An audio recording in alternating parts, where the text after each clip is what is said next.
Tiempo de baloncesto, ya estamos aquí, los Tirando a Fallar, una semana más y en esta ocasión con un programa muy especial. Y no porque sea un momento habitual en el año en el que digamos vamos a montar un monográfico sobre algo, sino porque ha surgido así. Es verdad que hoy vamos a tratar toda la actualidad de esta semana, que ha sido mucha en Estados Unidos, en Europa y también, por supuesto, aquí en la Liga Endesa, pero hoy vamos a retrotraernos a los años 80. Vamos a tratar de bucear en un baloncesto muy especial, un baloncesto que encandiló a tantos y un baloncesto que llenó de ilusión y de espectáculo casi todas las partes de nuestro país.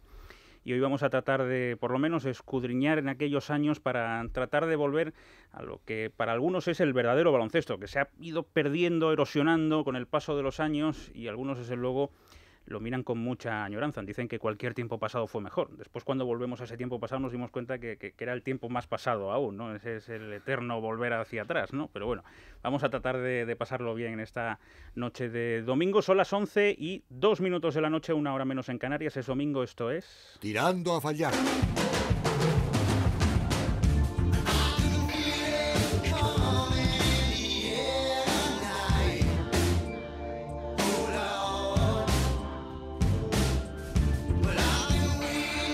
En Granada, José Manuel Puertas, buenas noches. ¿Qué tal? Buenas noches. Me voy a poner tierno yo hoy, ¿eh? Te vas a poner tierno, sí, bizcochón, ¿no? Bizcochón. Sí. ¿Qué tal el fin de semana? Bien, ¿no? Bien, todo bien. Buen tiempo en Granada este fin de semana. Magnífico. Sí. Vale. Ha llovido un poco, pero bueno. Ha llovido un poco, sí. Es que me gusta que llueva. Esa es la noticia, ¿no? Ha llovido en Granada este fin de semana un poco, pero bueno.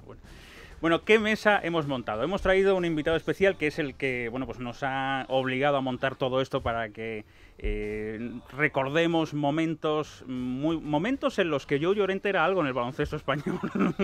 Hola, Joe, buenas noches. ¿Qué pasa, hombre? ¿Cómo estás? ¿Sabes, José, esa que presentación tan punzante, sí, ¿a qué se debe? Oye, no hubiera aquí invitado y tal. Sí, ha llegado Joe Llorente esta noche a la radio, José, ¿Sí? y le dicen el DNI y dice, no, yo traigo la medalla de Los Ángeles.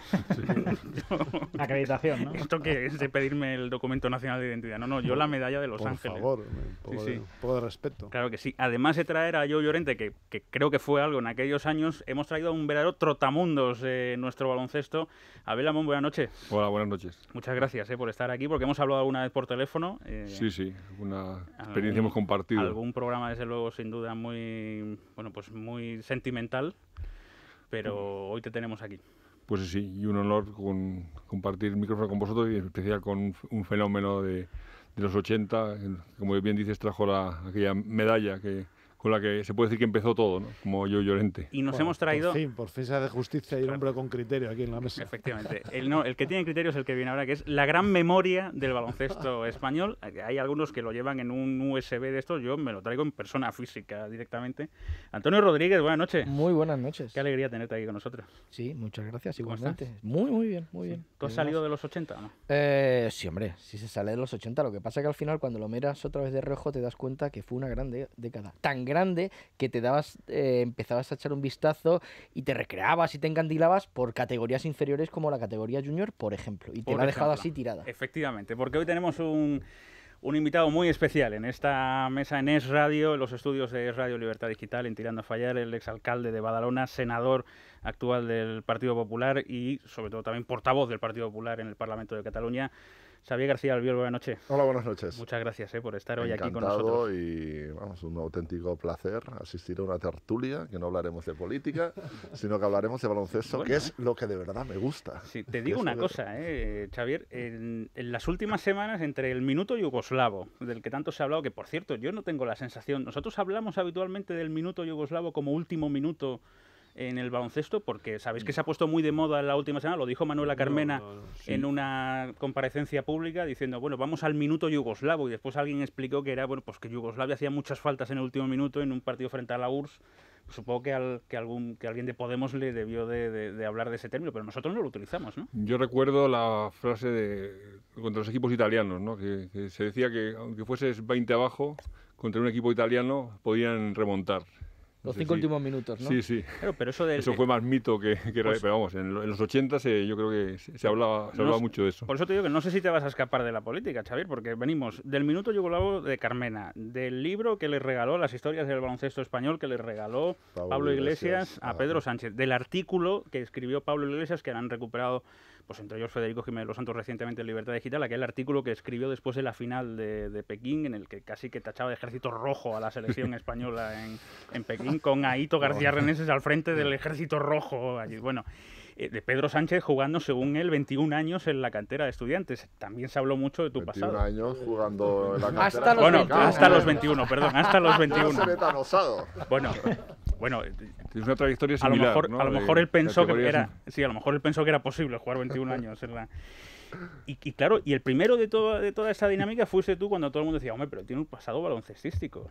Sí, la verdad es que, bueno, aquellas cosas, uno es alto, mido 2 metros 1, de Badalona, me gustaba el baloncesto, yo era de la Juventud y por una casualidad también me gustaba el baloncesto.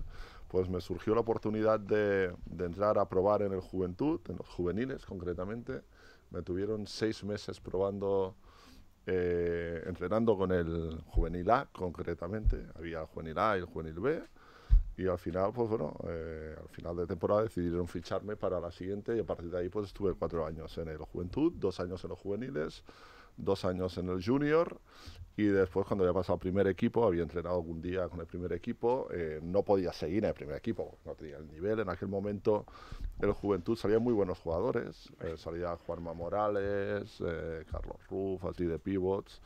Que yo recuerdo, Jofre, base, Rafa Jofres, o sea, salió una generación una buena, ¿no? camada aquí. Villacampa, Sí. por supuesto. Y ahí, no, Villacampa es Villacampa anterior, es anterior. Sí, Y a partir de ahí tuve distintas ofertas para ir a correr moverme por España, en primera B, era primera B entonces. Pero al final, pues bueno, temas de la novia y tal, pues lo dejé correr. 1981, con 14 años. No, 81 no, yo en La Peña No, pero estuve en el espera, 86. no, que te estoy yo situando. 1981, tú con 14 años. Sí. ¿Soñabas con ganar la Corach con el Juventud o con ser alcalde de Badalona? Ninguna de las dos cosas. Para que no vamos a engañar. Vamos a ver, yo cuando el Juventud ganó la Corac en el Palau Blaugrana, es esta del la primera 81, Corac sí. que gana en el Palau Blaugrana. Yo no pude ir por no sé qué motivo, me escapé de clase porque tenía colegio, sí, tenía que ir al instituto. En me escapé de Barcelona clase. era fiesta, que era San José, Sí. y en Badalona era día laboral. Efectivamente. Bueno, y, o sea, y el campo ¿ves? daba pena. Sí, Pero Para hacer totalmente. una final daba pena, yo me acuerdo, el Palau Sant Jordi, estaba vacío. Pero El es como- Palau Blaugrana, pero sí. es como ahora los diputados y senadores, ¿no? Que os escapáis de las sesiones. porque, Sí, bueno, pero en aquel momento yo era una persona disciplinada y más con mis padres y me dijeron, no vas, no vas. Pero me escapé a casa de un amigo, ¿vale? Y ahí sí vi esa final. Yo no, pues cualquier chaval de Badalona que aspira a jugar en La Peña, pues me hubiese gustado jugar en aquel momento, pero tampoco no me lo había planteado. Y yo entré esto en el año 85, 86 en el Juventud y guardo muy buenos recuerdos. O sea, yo quería representar a mi ciudad, la representé a nivel de baloncesto y después la representé como alcalde. Claro, y como, que no está mal. y como has conocido todos los vericuetos de Badalona, ¿qué dais en el agua para que se viva el baloncesto de esa forma allí? ¿Qué da la empresa municipal de agua? Pues no lo sé, pero sí que es cierto que... A ver, Badalona es la tercera ciudad más grande de Cataluña, es una ciudad del cinturón, de lo que antes era el cinturón industrial de Barcelona, y estar cerca de Barcelona tiene muchas ventajas, pero tiene inconvenientes, ¿no? Se te come mucho la personalidad. Entonces yo creo que el hecho de estar al lado de Barcelona, teniendo un equipo de fútbol tan potente como el Barça, pues provocó, no sé por qué circunstancias, creo, pues que la gente tirara más por el tema del baloncesto como una seña de identidad propia. Badalona ha llegado a tener 3 equipos Sí, en señor. primera división. El San El San José, José, el Cotonificio y el La Peña. Juventud. Después quedaron 2, el Cotonificio y el Juventud, ¿no? O sea, ha habido Los mucha punteros, tradición, no los sé por dos qué, y arriba. la verdad es que desde pequeño, pues ahí se juega al baloncesto más que al fútbol, yo creo que bueno, igual, más o menos, y bueno, es una afición. También es cierto que en los años 70 y pico, 80, el Juventud tenía mucho nivel desde un punto de vista deportivo, ¿no? Y claro, a ver, tú eras de Badalona y querías ir a ver el Real Madrid y hostia, ibas al campo de Juventud y veías al Real Madrid, veías al Barça y veías a CSK y veías a la Estrella Roja. Y claro, en aquellos momentos, pues que no había la televisión había la 1 y la 2, la NBA la veías en vídeo al cabo de 15 días, si conseguías que alguien te la enviara y tal, pues era todo un acontecimiento para una ciudad que no es ni Barcelona ni Madrid, ¿no? Y bueno, y yo creo que ahí surge un poco... Pitabais mucho, sí. Hasta el punto, y eso posiblemente lo recuerdes, que la liga creo que recordar... Pitábamos mucho. Dice. Pitabais mucho, o sea, que teníais mucha importancia la peña en la liga, porque recuerdo que incluso la liga de la 78-79 se retrasó una semana para que diera tiempo a Moka Slavnic que se reincorporara del oro del Mundial de Manila. Hasta ese punto. La liga entera se retrasa una semana. Señor, sí, señor. Bueno, como verás, Antonio tiene una memoria privilegiada.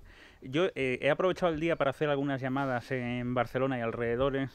Y bueno, ahora llega el momento de darte caña, ¿eh? Sí. Y la prensa me decía, joder, pero si no llegó a ningún sitio. ¿Pero por qué no quiso? Ninguno, porque claro. Voy a ver se enamoró. Ya la ha contado, la culpa fue de la novia. La culpa fue de la novia. No, yo he dicho, tampoco no tenía nivel para llegar al primer equipo, pero yo tuve 5 o 6 ofertas para jugar en primera vez. ¿Sigues con ella o no? No. ¿Quieres aprovechar para mandar un saludo o no? No. El caso es que, claro, yo hablando con prensa me decía, no, es que de verdad que no, ni le recuerdo. Pero todos me daban un nombre. Todos me decían, pregunta a Aito. Aito me entrenó... Claro, y he llamado a Aito. Y Aito me ha dicho, bueno, ya sabéis cómo es Aito. Bueno, era un pívot, no se pegaba con nadie allí debajo. Digo, pues ahora se pega, porque estar allí hay que pegarse mucho allí. Sí, ahora sí, pero entonces no se pegaba con nadie. Tenía buena mano, eso sí. Dice, pero no la suficiente como para jugar en el primer equipo. Claro, es verdad. O sea, que tenías buena mano, ¿no? Sí, pero lo importante es que Aito se acuerda. Sí, se acuerda perfectamente. Sí. No, si Aito otra cosa no, pero a los jóvenes los tiene fichados. Y si no vio talento es que no... Sí. No, la verdad es que, vamos a ver...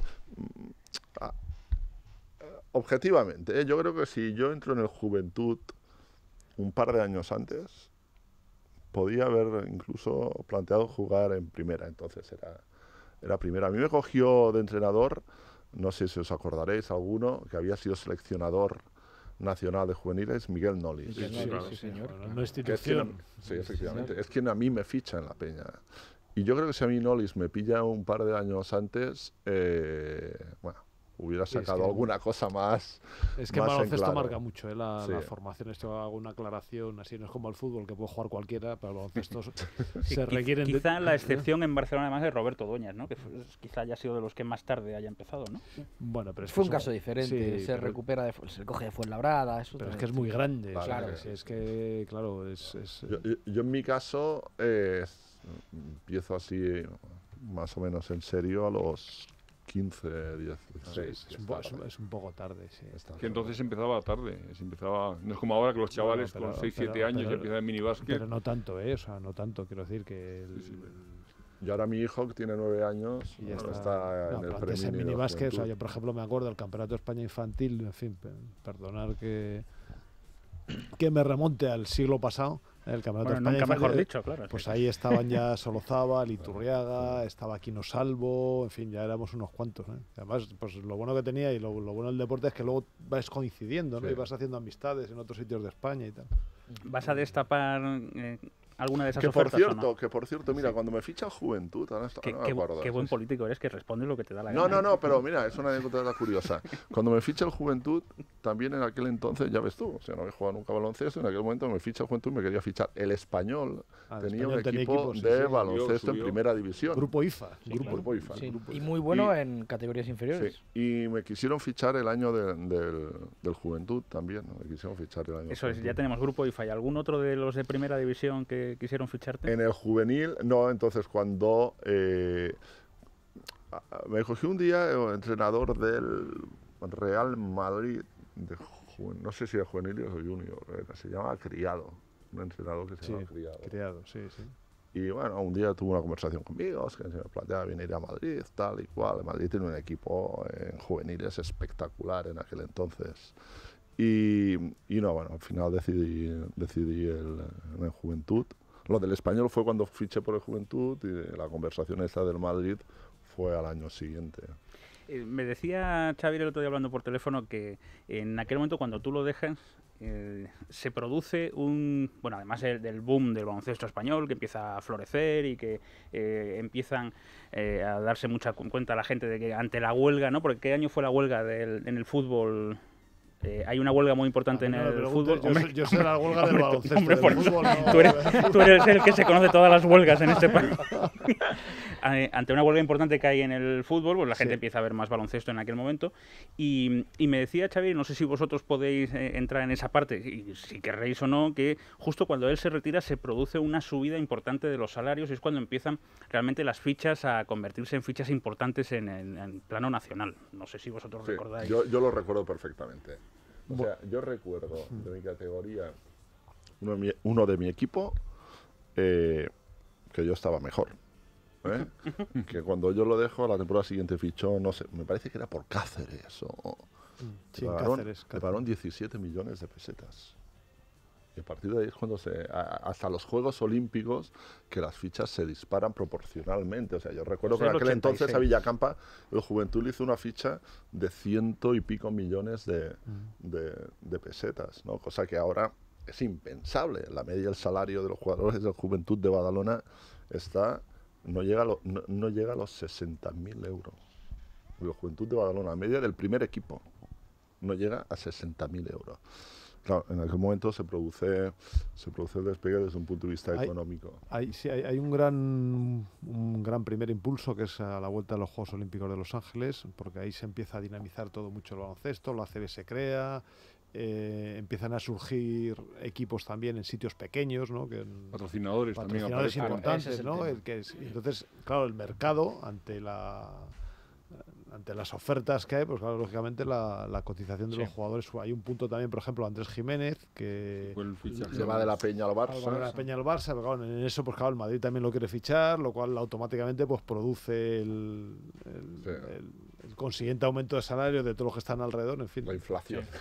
Sí, básicamente porque eso fue un poco una odisea. O sea, a finales de los 80 y principios de los 90 que se fue dando hasta, como bien decías, Xavier, hasta los Juegos de Barcelona 92. Sí. O sea, es la temporada previa a los Juegos de Barcelona, un equipo como Orense llegó a pagar $800.000 por Roosevelt Buggy.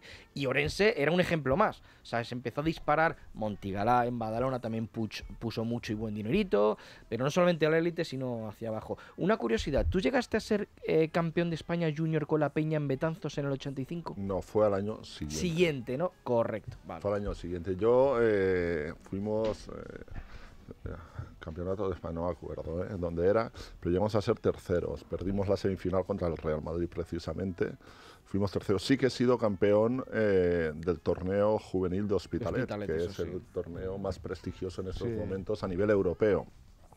Volviendo un poco al tema económico, yo creo que en el baloncesto se produce un antes y un después cuando la ACB, ya me voy un poquito más allá, más cerca, cuando la ACB firma el acuerdo de retransmisión de los partidos con Canal Plus. O sea, lo que resulta ser una muy buena oferta económica, que va a estar aproximadamente cerca de los 2.000 millones de pesetas, aproximadamente, si no me equivoco. Así era. Esto es muy bueno para los clubs, esto es muy bueno para la ACB, pero creo que el pasar a emitir el baloncesto encerrado, un error lo que provoca es que esa afición de un deporte minoritario que iba creciendo, que se pone de moda con los Juegos Olímpicos de Los Ángeles, que va creciendo, al desaparecer de televisión, ahí un poco lo que es la afición por el baloncesto empieza a retroceder.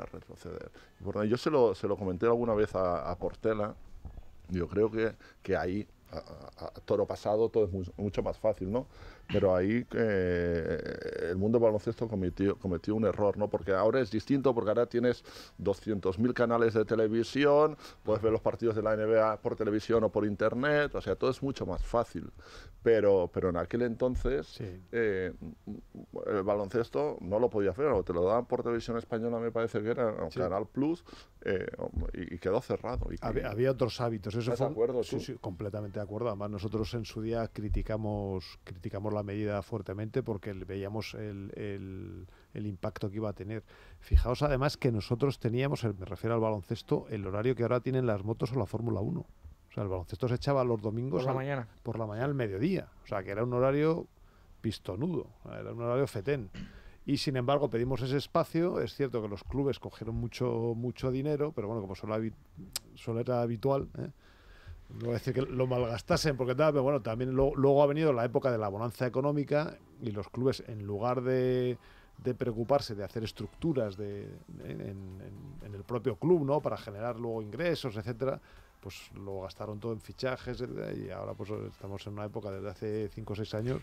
Espera, permíteme, porque creo que José quiere preguntar algo. Lleva tiempo levantando la mano desde Granada, sí, y no te vemos con la mano levantada, o sea que...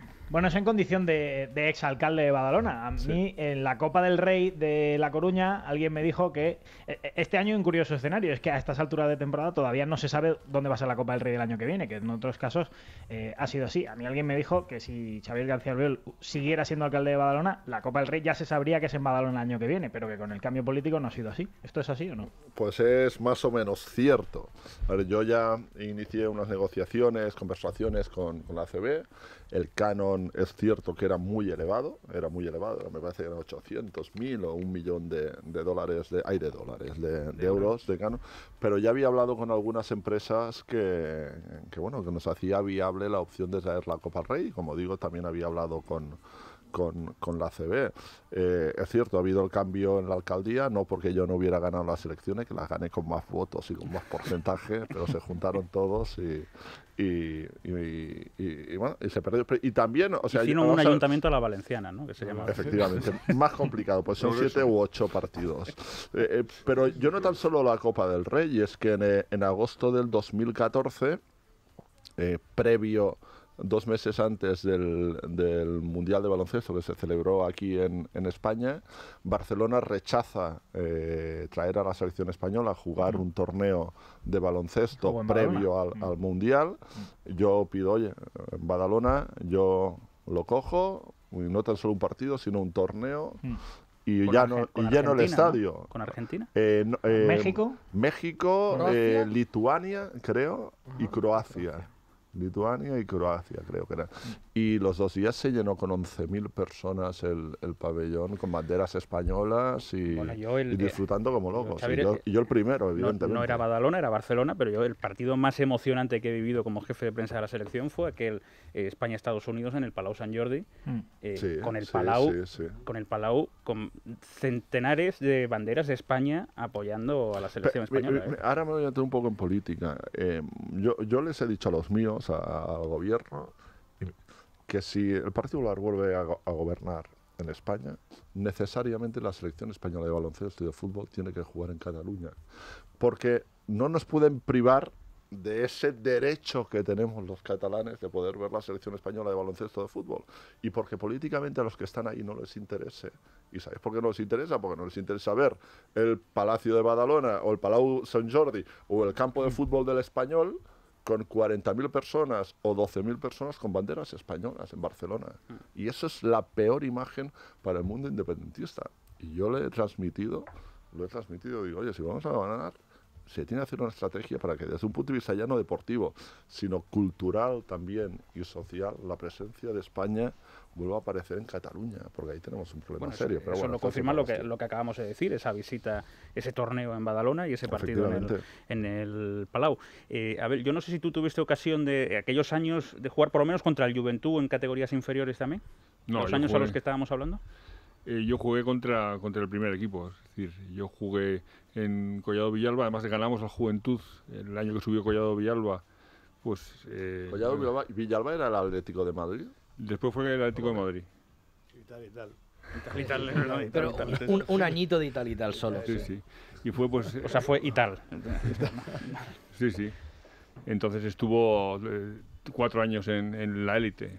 Pues de estos ejemplos de ciudades pequeñas, ¿no?, en las que la ACB se afianzó. Podemos citar también a Huesca, ¿no?, que también tuvieron varios años de ACB. Huesca estuvo muchos años. Es que da la sensación, ¿verdad? Yo que tú que conoces bien las entrañas del baloncesto español a nivel institucional, lo difícil que es para una ciudad pequeña hoy en día llegar a la élite con el canon que hay que pagar, con el pabellón que necesitas tener. Y fíjate que hablamos de ciudades pequeñas o de municipios pequeños, ni siquiera pongo el caso de Burgos, que se ha quedado 3 años fuera de la ACB, que eso a nivel político, Xavier, es una auténtica vergüenza y un fracaso de las instituciones deportivas, ¿eh? Pero Totalmente de acuerdo. Sí, sí, no, pero incluso desde el punto de vista político, político-deportivo, el del ACB tiene poco sentido. O sea, lo que tiene, y esto el mundo del fútbol lo entiende muy bien, y si miras la trayectoria... Mira el Eibar, hombre, que el Eibar esté en primera división y Burgos no puede estar en ACB. Pero es que hasta habla Almendralejo. Bueno, claro, sí, pero te hablo de ahora en concreto. Perdón, que no sé cómo hacer.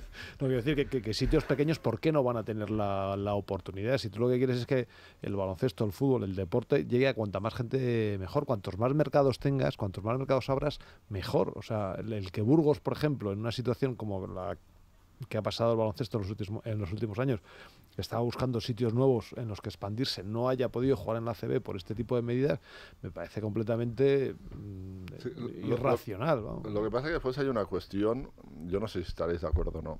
O la ACB cambia el modelo de liga, o yo creo el modelo de competición, o no va a salir hacia adelante por una cuestión muy concreta. No puede ser que el Juventud, es un ejemplo, que es el que yo conozco, Sí. Con lo que representa el Juventud, esté compitiendo con un presupuesto de 1,5 millones de euros para el primer equipo y el Barça esté con 30 millones o el Real Madrid con 29. Es inviable porque se están cargando la liga, se la están cargando. Porque en el fútbol es distinto, en el fútbol los equipos de primera división tienen más capacidad de generar recursos económicos. Pero en el baloncesto no. Y después, en referencia al modelo, hombre, ser aficionado de una liga durante 6 meses no pasa absolutamente nada, es muy poco atractivo. Sí que es cierto que hay el tema de la Copa del Rey, pero es muy poco atractivo. O sea, yo estoy de acuerdo. Yo comparto la segunda, la primera no. Bueno, yo creo que si se diesen ciertos retoques a todo el sistema, se notaría menos el efecto o el impacto del dinero. O sea, si se limitasen, por ejemplo, el número de contrataciones que se puede hacer, si hubiese un cupo de jugadores... Cada uno con lo suyo. Pero es que eso favorecería a los clubes que hacen cantera. Mira, no sé si habéis leído, ha salido hace poco, en Francia en los últimos tiempos se está teniendo más audiencia los partidos de la Selección Nacional de Rugby que los de fútbol. Y se ha invertido. Y un estudio que han hecho gente experta dice que una de las claves ha sido la identificación. Claro. Yo creo que este tipo de medidas que favorecerían la identificación, favorecerían también la igualdad en el campeonato. Y yo también creo que el tema de los playoffs y todo esto hay que darle una vuelta porque durante la temporada, y este año, por ejemplo, hemos vivido una temporada muy agitada, o sea, han sido líderes el Valencia, el Barça, no sé si el Madrid, en fin, y no se disfruta, porque al final es que está ya todo el mundo pensando en lo que va a pasar dentro de un mes, ¿no? Bueno, nosotros nos vamos a quedar ahora hablando más profundamente de lo que fueron los años 80. Yo, Xavier, sé que esta noche tienes compromisos y tienes que volver a Barcelona. Te has traído un defensor que nos está ya marcando la hora, así que como alero defensor le tengo que devolver el balón. Yo me lo he pasado muy bien contigo, con los invitados, y cuando quieras, encantado, y volvemos a hablar, no de los 80, pero a lo mejor de todo en general. De todo en general. Claro que sí, además recordaremos, bueno, pues seguro que podremos pedirle a Ito que te dé más caña en directo en lugar de hacerlo con mi voz. Xavier García Albiol, ha sido un honor tenerte aquí en los estudios de radio charlando sobre aquellos años. Mucha suerte. Encantado. Enseguida continuamos, vamos a aprovechar y que José nos cuente la actualidad de todo este fin de semana y enseguida continuamos nosotros y recordamos lo que fueron aquellos años. Hasta ahora.